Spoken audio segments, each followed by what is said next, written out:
성경에 슬픔을 노래한 책이 있습니다. 어디입니까? 슬픔을 노래한 책. 애가입니다. 예레미야 애가. 사랑을 노래한 책이 오늘 아가입니다. 애가, 아가. 애가는 누가 불렀습니까? 예레미야 애가니까 예레미야가 불렀겠죠. 예, 딴 사람이 불렀겠습니까? 예레미야 애가니까 예레미야가 불렀겠죠. 그럼 아가는 누가 불렀습니까? 애기가 불렀습니까? 응애 애기가 불렀어요. 아가는 누가 불렀습니까?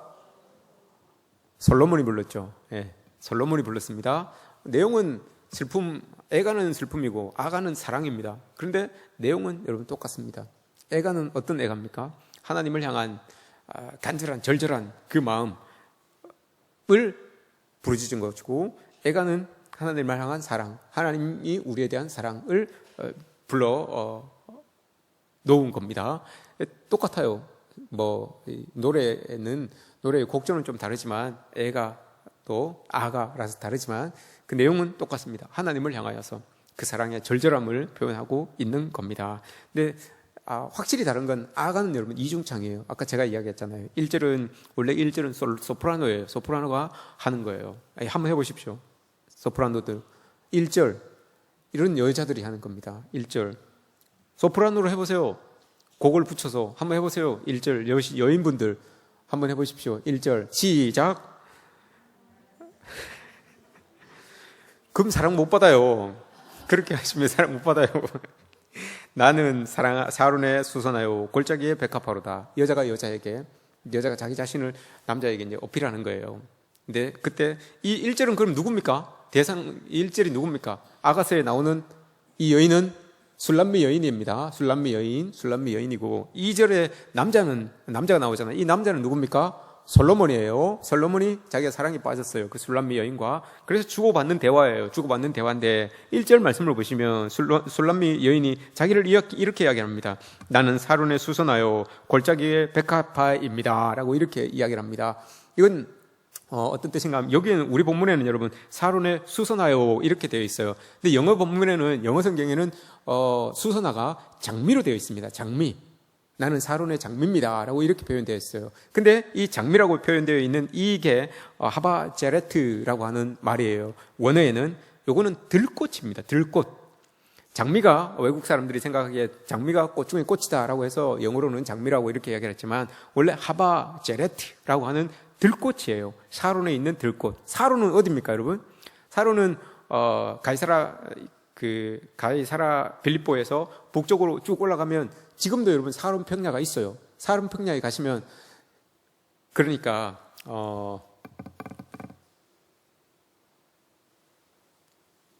갑자기 생각이 안 나나? 그 여행 가는 걸 뭐라 그러죠? 성지순례. 저도 늙었나 봐요. 큰일 났다. 갑자기 생각이 안 나네. 단어가 생각이 갑자기 안 나면 늙었다 그러던데. 큰일 났네. 성지순례를 가시면 딴 데 이렇게 가지 마시고 이런 데 가보시라고요. 사하란평야 이런 데 가보시면 여기는 들꽃이 몽골처럼 많이 피어 있어요. 몽골도 지금 가면 들풀이 막 쫙 깔려 있잖아요. 그게 다 허브예요. 여기도 사하란평야 여기에도 들꽃이 쫙 펴져 있어요. 다 허브예요. 그러니까 따서 차 끓여 마시면 되는 거예요. 그런 데가 있어요. 사하란평야. 그게 들꽃이다. 들꽃 중에 하나입니다. 라고 이렇게 이 여인이 자기를 이야기합니다. 나는 사론의 들꽃입니다. 골짜기에 백합화입니다. 그 들꽃이 쫙 펴져 있는 그 골짜기에 백합화가 한 송이 톡 피어 있는데 그게 접니다. 라고 이렇게 이야기를 해요. 이 여인이 자기를 아주 겸손하게 표현하고 있는 거예요. 나는 들꽃 중에 하나예요. 그 들꽃 중에 장미 같은 그 하나, 이 백합화 같은 그 하나가 저예요. 라고 이렇게 여인이 표현하는 거예요. 여러분, 남자들은 여인이 꼭 자기를 막 이렇게 드러나는 거, 제가 서울대 나왔고, 이화여대 나왔고, 서울 저기 외국 가서 뭘 했고, 우리 아버지는 저 대기업, 3대 대기업 아버지고, 이런 거 쭉 이야기하는 여인과, 오늘 이 여인처럼, 저는 참 부족합니다. 들꽃 중에 하나밖에 아니고요. 수선한 저 많이 피어 있는 들꽃 중에 백합화 같은 그런 한 사람에 불과합니다. 이렇게 이야기하는 여인과, 여러분, 어느 쪽에 마음이 더 끌립니까? 남성분들, 이게 취향에 따라 또 다르겠죠? 그죠? 취향에 따라 다르겠죠? 솔로몬은 근데 여러분 어떤 여인에게 끌렸을까요? 솔로몬은 겸손한 여인에게 끌렸어요. 자기가 왕인데 왕과 비슷한 그 레벨의 여인이 아니라 저는 들꽃 같은 사람이에요. 그럼 수줍어서 눈도 제대로 못 맞추는 수줍으면서 이렇게 하는 그 여인에게 솔로몬의 마음이 끌렸어요. 솔로몬의 마음이 끌려가지고 이야기를 합니다. 솔로몬이 아니 무슨 말씀을 그렇게 하세요? 2절 말씀 보시면 여자들 중에 내 사랑은 가시나무 가운데 백합화 같아요 라고 이렇게 이야기를 합니다. 이게 무슨 뜻입니까 여러분? 이 솔로몬이 그 여인의 삶을 그대로 수용하는 거예요. 그대로 인정하는 거예요. 이게 무슨 뜻이냐? 여자들 중에서 내 사랑은 가시나무 가운데 백합화 같아요 라고, 저는 들꽃 같아요 라고 이렇게 이야기를 하니까 솔로몬이 이야기합니다. 아니에요, 당신은 가시나무 가운데 백합화 같아요 라고 이렇게 이야기를 합니다. 가시나무는 여러분 탁 떠올리면 뭐가 제일 먼저 이미지가 딱 떠오릅니까? 가시죠. 가시는 여러분, 가시하면 또 뭐가 딱 떠오릅니까? 예? 아파요, 찔리죠, 그죠? 여인의 삶이 그런 거예요. 여인의 삶이 그랬다는 거예요.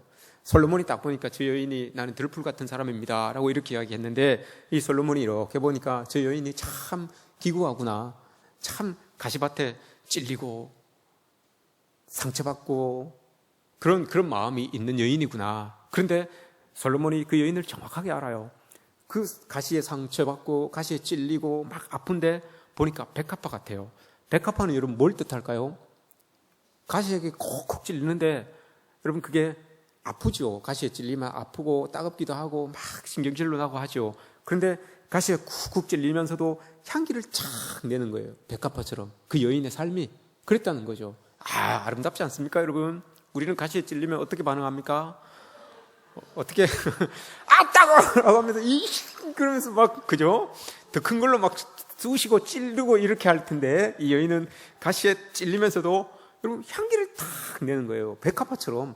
백합화가 여러분, 백합화가 역할이 뭐냐면, 백합화는 그 향기 나는 꽃들 중에서 그 꽃을 잘 버무려서 그 향기를, 오만 향기를 잘 버무려서 쫙 피게 하는 거, 이게 여러분 백합화라고 그러잖아요.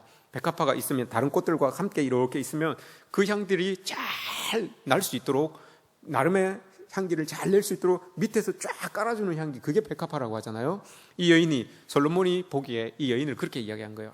참 상처 많은 인생이구나, 참 아프고 찔린 데 많고 참 아픈 그런 인생이었구나. 그런데 저 인생에서 아프다고 비명 지르지 않고, 아프다고 막 찌른 사람을 또 찌르지 않고, 자기가 거기에서 상처받은 그곳에서 여러분 향기를 쫙 내주는 그런 여인이구나 라고 이렇게 고백을 합니다. 이런 여인들은 여러분 참 괜찮은 여인 아닙니까? 이 정도면, 그죠? 제가 가시를 하나 준비를 했는데, 한 줄씩 여인들은 줄을 서서 보십시오. 줄을 서서 보시고 제가 한번 쿡쿡 찔러 볼 테니까 향기가 나는지 피가 나는지 어떻겠습니까 여러분?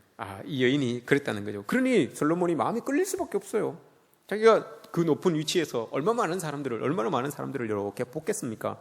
그런데 상처나면 다 비명 지르고, 상처나면 다 그 자리를 떠나고, 상처나면 다 상처받은 만큼 돌려주고, 그런 상황인데, 이 여인은 상처받은 그 삶의 자리에서 향기를 쫙 품어내는 거예요.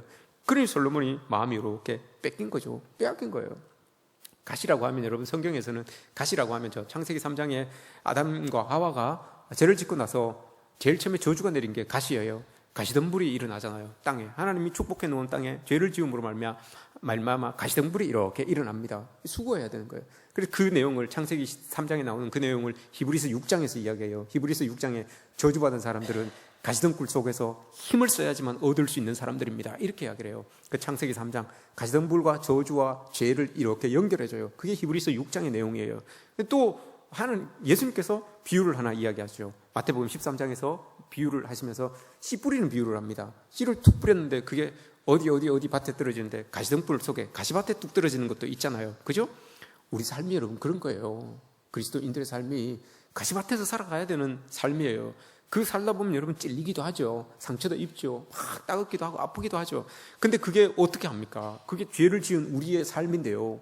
죄로 하나님께서 창세기 때부터 죄를 안 지었으면 괜찮은데 죄를 지었어요. 그래서 죄를 지어서 저주받은 그 모습이 가시덤불로 나타나는 거예요. 세상은 다 여러분 죄가 있는 가시덤불과도 같은 그런 세상이에요. 그런데 오늘 예수님께서 우리에게 말씀하시는 것은 그럼에도 불구하고 너희들은 가시덤불 속에 살아가는 백합화 같은 인생들이 되어야 된다, 이걸 이야기하는 거잖아요. 여기서 아갈은, 여러분 솔로몬은 하나님을 이야기하는 것이고, 술람미 여인은 우리를 이야기하는 거예요. 하나님의 사랑을 입은 우리를 이야기하는 거예요. 그러니 솔로몬이 지금 봤을 때, 하나님이 우리를 봤을 때 참 우리가 들풀 같은 존재인 것 같은데, 우리가 다 들풀 같은 존재라고 이렇게 이야기를 하는데, 하나님은 그렇게 생각하지 않고, 아니야, 너희들은 가시밭과 같은 그런 삶을 살아가고 있지만 그곳에서 찔리고 상처 입고 아파하고 하지만 너희들은 사실 백합화야. 그곳에서 너희들 향기를 내며, 하나님의 향기를, 그리스도의 향기를 내며 살아가는 사람들 아니냐라고 이렇게 하나님이 다 우리를 위로해 주시는 거예요. 이거예요. 가시떨기 안에서 살아가면서 씨가 뿌려졌는데 예수님이 뭐라고 합니까? 그 가시떨기는 염려 때문에, 염려다, 근심이다, 걱정이다, 이렇게 이야기를 하잖아요. 꼭 우리잖아요. 우리가 그 가시떨기 안에 하나님의 하늘나라를 품고 있는 그 씨앗으로 딱 부러졌음에도 불구하고 염려도 있고 근심도 있고 걱정도 있어요. 그런 세상 속에서 우리가 살아가요.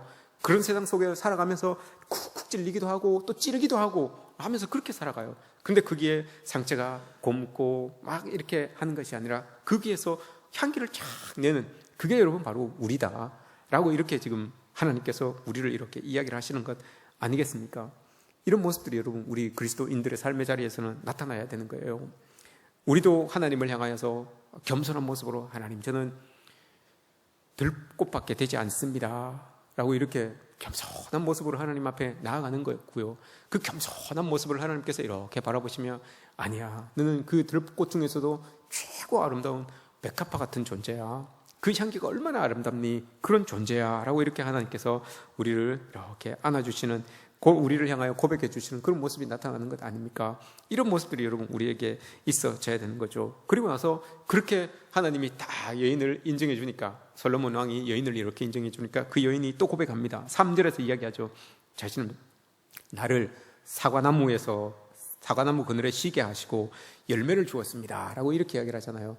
하나님께서는 여러분 이런 분이에요. 우리를 사과나무 아래에 쉬게 하시고 그 사과나무 열매를 우리에게 주시는 분, 이게 하나님이에요. 이게 솔로몬이고요. 사과나무라고 하면 여러분 유대인들은 타프 아흐라고 이렇게 이야기를 합니다. 사과나무를 치료의 나무 이렇게 이야기를 합니다. 치료의 나무. 사과나무를 유대인들은 치료의 나무로 알고 있어요. 그래서 이 사람들은 여러분 새해가 되면 사과에다가 꿀을 찍어가지고 서로에게 이렇게 먹여줍니다. 사과에다가 꿀을 찍어가지고 이렇게 먹여줘요. 그러면서 새해 인사를 하죠. 샤나토바라고 이렇게, 샤나토바, 새해 복 많이 받으세요 라고 하면서 사과에다가 꿀을 툭 찍어갖고 이렇게 먹여줘요. 여러분 사과에 꿀 찍어서 한번 드셔보셨습니까? 사과에 꿀. 제가 얼마 전에 사과에다가 그거 뭐죠? 그 땅콩잼? 땅콩잼 맞나요? 땅콩잼. 그걸 이렇게 찍어갖고 먹어봤어요. 우리 집사람이 그렇게 줘가지고요. 사과에다가, 제가 어디서 이렇게 봤는데, 여보, 사과에다가 땅콩잼을 찍어서 먹으면 다이어트에 그렇게 좋대. 이렇게 제가 이야기를 했어요. 그랬더니 정말 사과에다가 땅콩잼을, 야, 사과에다가 무슨 잼을 찍어 먹나? 이렇게 생각했거든요. 근데 사과에다가 정말 땅콩잼을 툭 찍어갖고 먹으니까 정말 맛있어요. 그럼 그렇게 한번 해보십시오. 유대인들이 그렇게 한대요. 사과에다가 잼을 찍어가지고, 꿀을 찍어가지고 서로 먹여준대요. 그러면서 사과가 치료의 열매이기 때문에, 사과나무가 치료의 나무이기 때문에 여러분들 가지고 있는 아픔, 상처, 병들 다 치료되기를 원합니다 라고 하면서 새해 인사를 그렇게 한대요. 그게 사과나무래요. 사과나무? 왜 웃으세요? 그게 사과나무래요. 그런데 오늘 술람미 여인이 고백하기를 하나님이 그런 분이라는 거예요. 하나님이 나를 그 치료의 나무 밑에 나를 불러놓으시고 나를 다 치료해 주시는 거예요. 아프고 힘들고 상처나고 찢어지고 모든 것들을 다 치료해 주시고, 그리고 난 다음에 열매를 딱 주셔가지고 나로 배불리게끔, 나로 만족을 얻게끔 그렇게 만들어 주신다라고 이렇게 고백을 하고 있어요. 저는 바라고 원하기는 우리 하나님께서, 솔로몬 같은 하나님께서 우리 모든 아파하고 힘들어하고 상처 입고 이 어려운 사람들 모두 그 사과나무이신, 치료의 나무이신 예수 그리스도 밑에 다 불러 모으셔서 다 치료해 주셨으면 좋겠어요. 마음의 아픔도 슬픔도 육신의 병도 고통도 다 치료해 주시고, 그리고 사과 열매를 딱 먹이시면서 우리를 만족해 하시며 또 우리를 행복해 해주시는 그런 은혜가 우리 성도님들, 또 성도님들과 관계되는 많은 분들에게 있어지기를 주님의 이름으로 축복합니다. 꼭 그렇게 되시기를 주님의 이름으로 축복합니다. 그리고 나서 다 치료하고 난 다음에 또 어떻게 합니까? 잔치집으로 다 초대를 해요. 그렇게 치료받은 사람들, 그렇게 회복된 사람들을 다 잔치집으로 불러 모아가지고 하나님께서 그 잔치를 맛보게 해요. 하나님이 다 맛보게 해요. 그 잔치집에 여러분 깃대를 딱 꽂아요. 오늘 본문에서 나오잖아요. 4절 5절 4절 보세요. 그가 나를 인도하여 잔치집에 들어갔으니, 우리를 이제 잔치집에 불러 모은 거예요. 그리고는 그 잔치집 위에 깃발을 딱 꽂아요. 깃발, 대게, 힛대게를 할 때 여러분, 힛대게를 할 때 대게리, 이 대게리거든요. 대게를 덮어주다, 감싸주다, 치료해주다, 보호해주다, 이런 뜻이에요. 그 잔치집에 다 불러 모아놓고 그 잔치를 만끽할 수 있도록 하나님께서 다 덮어서 보호해주고 계신다라고 하고 있어요. 다 보호해주신다. 하나님이 마음껏 먹고 충만한 기쁨을 누리십시오. 하나님이 그 모든 것들을 다 보호해줄게요. 어떤 것도 침범하지 못하도록 내가 다 막아줄게요. 마음껏 누리고 마음껏 충만을 얻으십시오. 마음껏 기뻐하십시오. 라고 이렇게 하나님이 우리를 초대해 주신다는 거예요. 그러면서 5절 6절에서 이야기를 합니다. 건포도를 내주시고, 건포도로 힘을 복돋아 주시고, 사과로 나의 영혼을 시원하게 해주시고, 이렇게 우리를 만들어 주신다라고 이렇게 하나님께서 우리를 향하여서 이렇게 고백하고 있어요. 하나님의 이 큰 사랑을 여러분 우리가 받고 있는 거예요. 우리 이제 이 술람미 여인이 솔로몬의 사랑을 받는 것처럼 우리가 여러분 이 큰 하나님의 사랑을 받고 있다라고 하는 것을 여러분 꼭 기억하시기 바랍니다. 이게 하나님 사랑을 입은 우리의 모습입니다. 그리고 나서 이렇게 해주시는 이유가 뭡니까 여러분? 궁극적인 목적이 있어요. 하나님께서 이렇게 다 해주시는 이유가 있어요. 궁극적인 목적이 뭐겠습니까? 10절 말씀, 일어나서 함께 가자, 이거예요. 일어나서 함께 가자. 이걸 위해서 우리를 먹이시고 입히시고 고치시고 싸매주시고 잔치집에 불러주시고 다 해놨어요. 그리고 하나님께서 말씀하시기를, 나의 사랑하는 자야, 사랑하는 자가 내게 말하여 이르기를, 나의 사랑 내 어여쁜 자야, 일어나서 함께 가자라고 이렇게 이야기를 합니다. 이제 지쳐서 그 가시나무 가득한 그곳에서 지쳐서 힘들어서 그렇게 쓰러져 있지 말고 나랑 함께 가자. 내가 이렇게 너에게 힘을 주고 용기를 북돋아주고 기쁨을 얻게 해주고 다시 힘을 주었으니 이제 나랑 함께 다시 하나님의 길을, 다시 이 솔로몬의 아내의 길을, 솔로몬의 여인의 길을 우리 다시 한번 가자라고 이렇게 지금 고백하고 있습니다. 여러분 한 주간도 이렇게 사시기를 원합니다. 하나님께서 주시는 힘과 능력 가지고 세상을 살아가기를 원합니다. 또 세상을 살아갈 때 여러분 분명히 우리는 가시밭 같은, 가시덩굴 같은 세상 속에서 찔리기도 하고 아파하기도 하고 상처도 날 거예요. 그러나 여러분 생각하십시오. 그 상처나는 그곳에서 하나님께서 우리를 향기 나는 사람들로, 백합화 같은 사람들로 살기를 원하시고 계십니다. 그런 모습들이 우리에게서 있었으면 좋겠습니다. 여러분들을 통하여서 주변의 사람들이 빛나고, 여러분들을 통하여서 여러분도 속해 있는 공동체가 더 아름다운 향기를 발할 수 있는 그런 우리의 모습들이 되었으면 좋겠습니다. 누가복음에 여러분 막달라 마리아가 그러잖아요. 막달라 마리아가 누가복음 8장에서 7장 8장에서 누가복음 7장 8장에서 막달라 마리아를 뭐라고 표현합니까 여러분? 한 동네에 한 죄인 여인이 있었으니 그 사람이 막달라 마리아예요. 사람들이 여러분 다 그 사람을 죄인이라고 취급하고 있었어요. 다 죄인이라고 취급하고 있었는데 이 사람이 그 죄인인데 누가 하나 자기에게 관심을 가지지 않으니까 관심을 끌려고 하는 방법을 하나 마련했어요. 그게 뭐였어요 여러분? 그 여인이 다 죄인처럼 이야기를 해요. 다 죄인 취급을 하고 있으니까 내가 저 사람들에게 어떻게 관심을 받을 수 있을까? 그래서 여러분 그 사람은 향유를 준비해요. 향유를. 자기에게 향유를 발라서 사람들에게 다 죄인이라고 그러는데 쑥 지나가면 향기가 샥 나니까 사람들의 이목이 이렇게 집중이 돼요. 여러분 그리스도인들은 그걸 원하는 게 아니에요. 하나님은 우리에게 그걸 원하는 게 아니에요. 다 죄인이라고 막 놀리고 있는데 관심을 못 받으니까 그럼 향기를 뿌려가지고 관심을 끌려고 해요. 그런데 그 여인이 누가복음 8장에 예수님이 바리새인의 집에 있다는 것을 알고 자기가 준비한, 자기가 관심을 끌기 위해 준비했던 그 향유를 가지고 와서 예수님에게 다 부어서 그래요. 다 부어버린다는 게 뭐예요 여러분? 예수님을 알고 예수님은 인생이 바뀌었어요. 이제는 내가 사람들에게 관심 끌려고 했던 이 향유가 필요한 게 아니라, 인위적인 향기 이게 필요한 것이 아니라 내가 하나님의 사람으로 살아갈 때 그 향기를 다 부었음에도 불구하고 다 부으니까 그 동네가 확 이렇게 향기가 나는 것처럼 내가 하나님의 백성으로 살아가면 이게 향기구나. 이걸 여러분 이 여인이 깨닫는 거잖아요. 막달라 마리아가. 그래서 이 막달라 마리아가 나중에 여러분 구전으로 보면 막달라 마리아가 교회의 큰 일꾼이 됩니다. 이런 모습들이 나타나요. 다들 사람들이 제 동네에서 죄인 여인 한 명이라고, 7 귀신 들린 죄인 여자라고 이렇게 다 생각하고 있었어요. 다 그렇게 알고 있었어요. 누가복음 7장이 그렇게 표현하잖아요. 근데 이 여인이 나중에 예수 그리스도를 알고 예수 그리스도를 믿고 교회의 일꾼이 돼요. 이걸 여러분 예수님은 우리에게 원하는 거예요. 우리가 관심 갖기 위하여 인위적인 향기를 내는 게 아니라 예수 그리스도를 믿음으로 말미암아서 자연적으로 나타나는, 예수님을 통하여서 내 삶에서 자연적으로 나타나는 그 향기를 머금고 그 향기를 품기고 살아가는 그런 우리들 되기를 하나님께서는 원하고 계시는 거죠. 오늘도 여러분 그런 자들을 향하여서 예수님께서 우리에게 말합니다. 일어나자, 함께 가자라고 이렇게 합니다. 일어나서 우리 함께 갑시다라고 이렇게 이야기를 합니다. 그래서 여러분 걸어가실 때에 향기를 그리스도인의 향기를 여러분 쫙 풍기시기를 원합니다. 땀 냄새 말고요. 이제 여름 다 돼가는데 막 걸어가는데 땀 냄새 풀풀 풍기고, 그럼 그것도 뭐 삶의 냄새니까 뭐라 그러겠습니까? 그러나 더 좋은 냄새, 그 땀 냄새를 향하여서 같이 그리스도의 향기가 쫙 열심히 산 그 그리스도의 향기가 쫙 풍겨오면 여러분 얼마나 좋겠습니까? 이런 모습들을 품고 마음속에 소망하면서 그렇게 사시는 저와 여러분들 되시기를 주님의 이름으로 축복합니다.